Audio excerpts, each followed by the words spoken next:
Hello and welcome to our class on using strings in Python. We're going to start by defining what a string is. So string is an immutable, meaning we can't change object in Python that is going to be storing strings or characters. We use the three letters str to denote those objects, and we can define our strings using three different ways.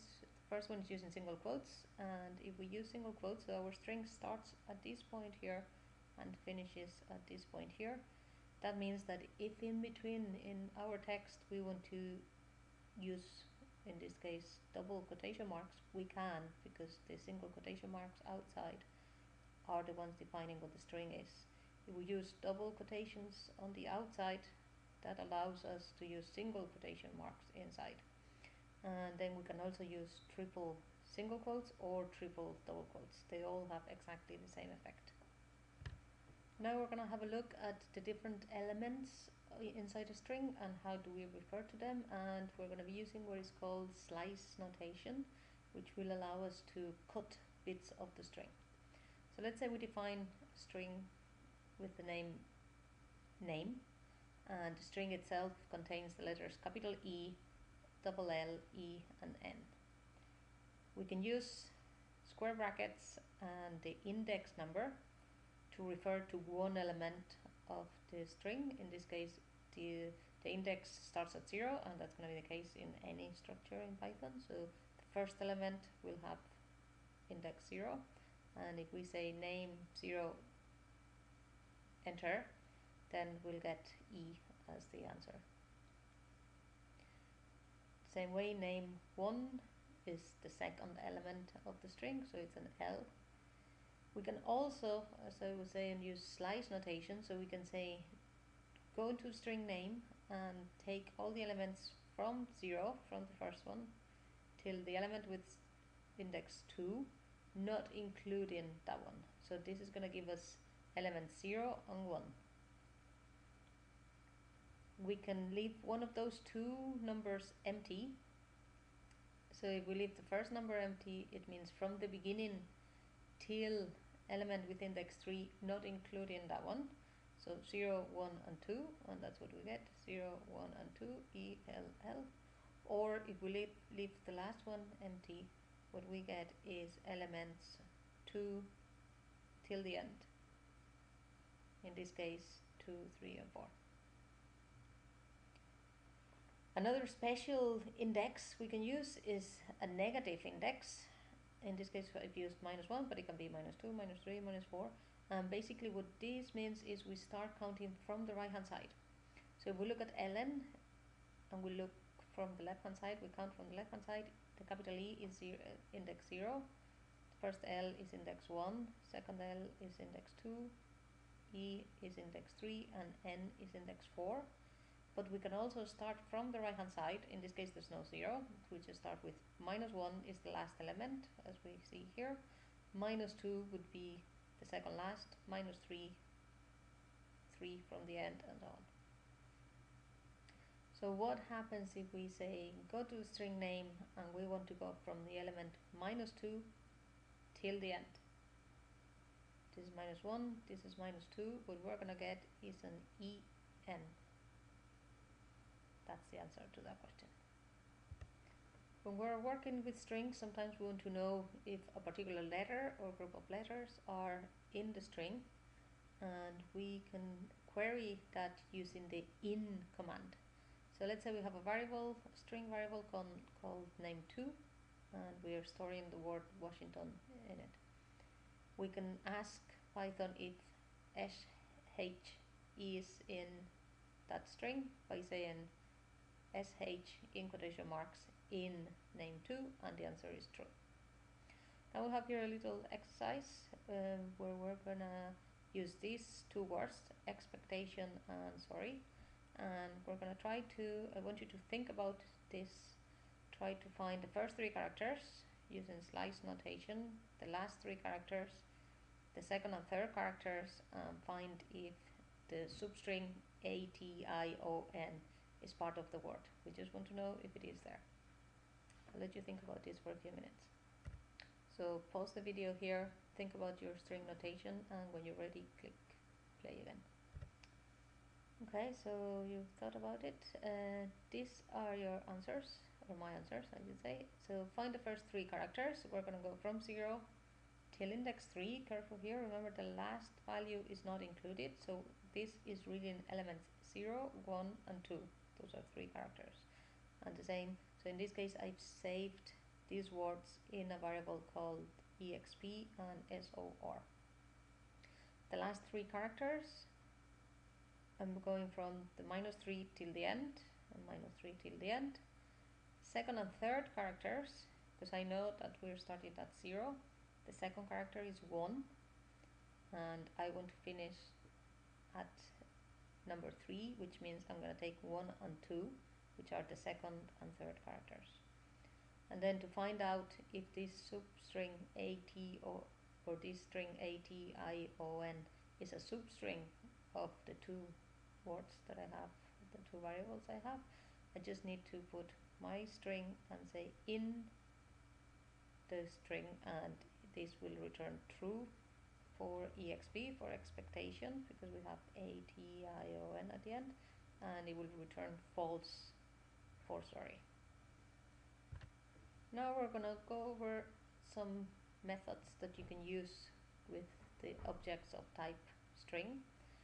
It's very simple. You just take the name of your variable that contains your string, dot, and then the name of the method. In this case, we start with capitalize.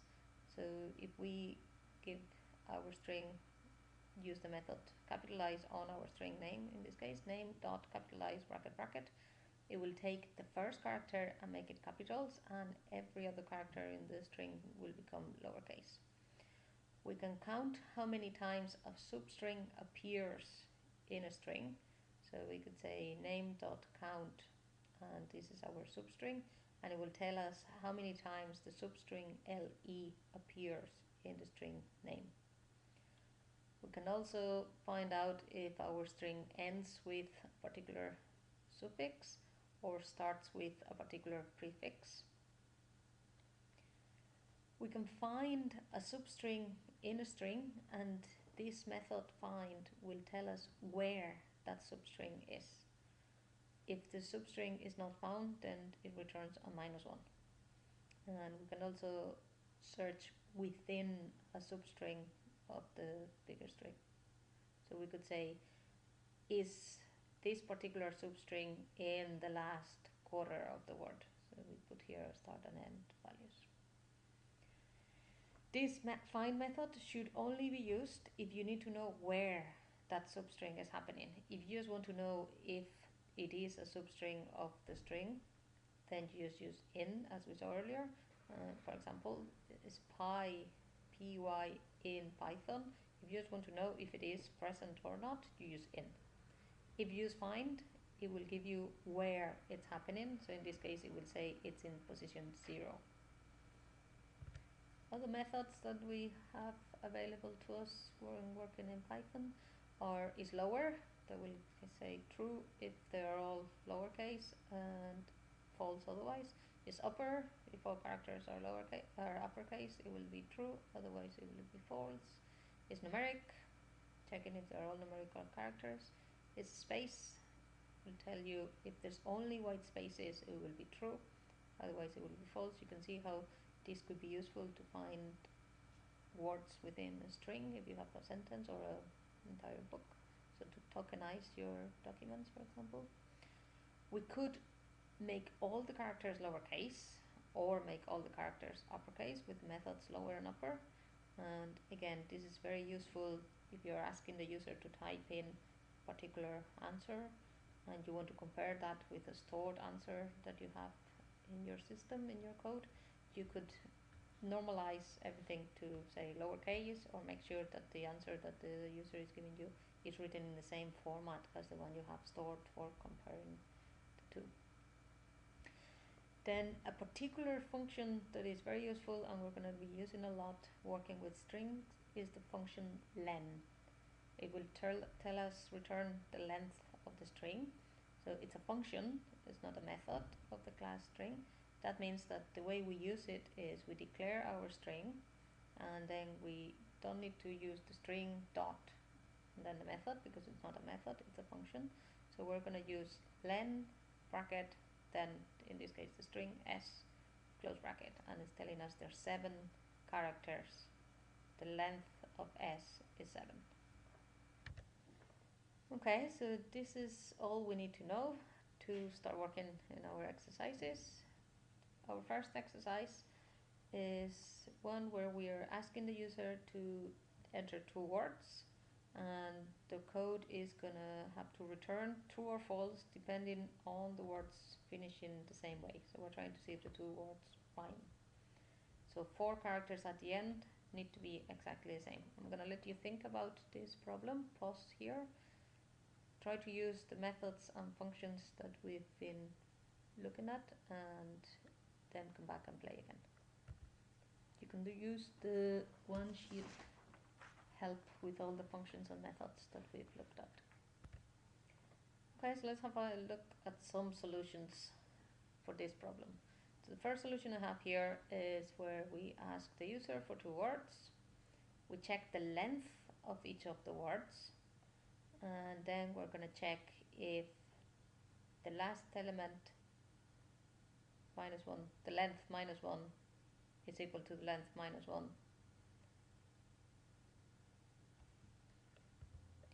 We do the same with the second last, third from the left, from the right, sorry, and fourth from the right.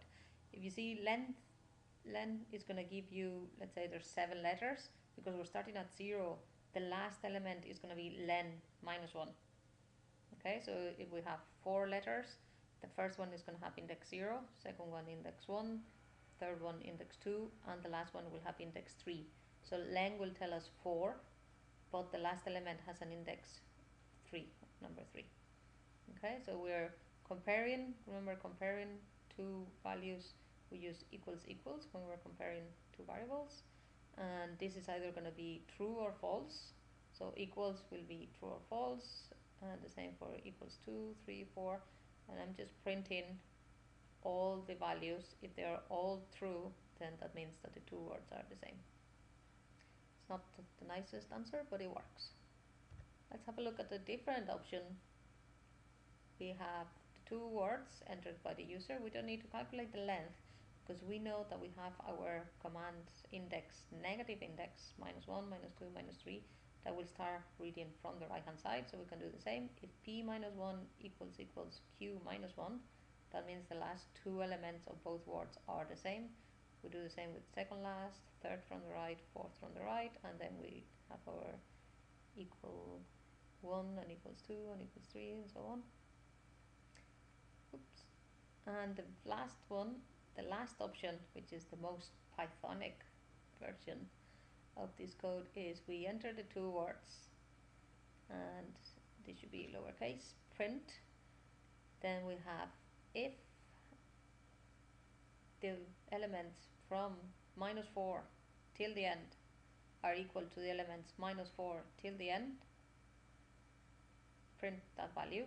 So that comparison will be true if the last 4 elements of P are equal to the last 4 elements in Q, and it will be false otherwise. So this should be working. Let's have a look at it in action. I'm going to copy and paste here. I'm going to go into PyCharm, and I'm going to paste it here. Now I'm on purpose doing the pasting, because when you copy and paste from PowerPoint or from any Microsoft, the quotation marks don't work properly. So if you're doing this the way I am, you need to redo your quotation marks, and this is going to happen every single time you copy from any Microsoft program. Okay, so we have our quotation marks. Remember I said the print function is lowercase. Okay, we have our print, our space, and now we're ready to run this code. So I'm going to say run exercise 1. Our interpreter window comes up here. I'm going to say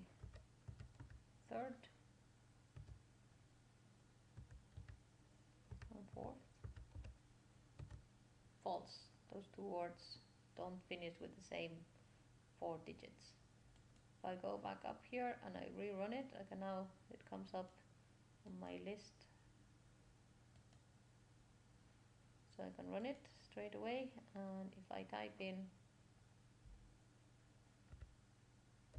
confirmation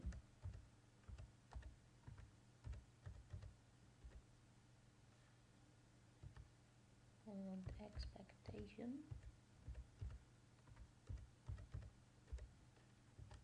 it says true because the last 4 characters in each of those two strings are exactly the same. So with this we're finished with strings. Now I want you to go over these exercises and practice all the methods and functions we had a look at. We have actually gone over the first exercise and I showed you different versions of the of solutions for that exercise. Try to use the one that is more Pythonic.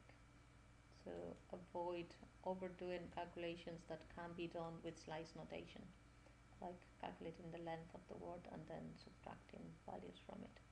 So the rest of the exercises are a program that will assign a number 1 to 7 to a day of the week, looking at the first 2 characters. So you're going to ask the user to enter the name of the week as a string, and your code will have to say that's day number 1 for Monday, 2 for Tuesday, etc.